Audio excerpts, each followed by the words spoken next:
அண்மை செய்தியை பார்த்து வருகிறோம். தேசிய விண்வெளி தினத்தை முன்னிட்டு இஸ்ரோ கடந்து வந்த பாதை தொடர்பான வீடியோ ஒன்று வெளியிடப்பட்டிருக்கிறது. அது தொடர்பான வீடியோவை நாம் தற்பொழுது பார்த்து வருகிறோம். இது குறித்தான விரிவான விவரங்களோடு இணைகிறார் எம்முடைய செய்தியாளர் வெங்கட்ரமணன். வணக்கம் வெங்கட்ரமணன், கூடுதல் விவரங்கள். வணக்கம். 32 கிலோ எடை முதல் 108 யானைக்கு நிகரான எடை வரை ராக்கெட் தொழில்நுட்பத்தில் இஸ்ரோ கடந்து வந்த பாதையை விளக்கும் வீடியோவை இஸ்ரோ நிறுவனம் தனது எக்ஸ் வலைதள பக்கத்தில் வெளியிட்டிருக்கிறது.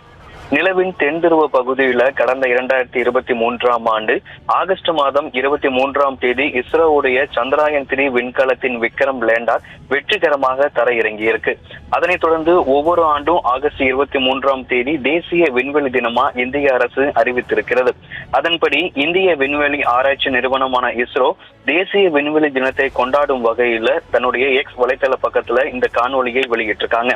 அந்த காணொலியில இஸ்ரோ சார்பில் வடிவமைக்கப்பட்டு உருவாக்கப்பட்ட 32 எடை கொண்ட ராக்கெட் முதல் 647 108 யானைகள் எடை கொண்ட HLVM-3 ராக்கெட் வரை இஸ்ரோ கடந்து வந்த அந்த பாதையை பொதுமக்களுக்கு விவரிக்கும் வகையில ஒரு சிறப்பு காணொலி பக்கத்தை இந்த எக்ஸ் வலைதள பக்கத்துல இஸ்ரோ வெளியிட்டிருக்கிறது.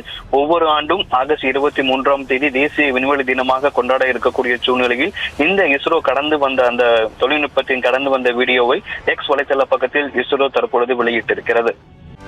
செய்திகளை உடனுக்குடனும் துல்லியமாகவும் தெரிந்து கொள்ள சப்ஸ்கிரைப் பண்ணுங்க.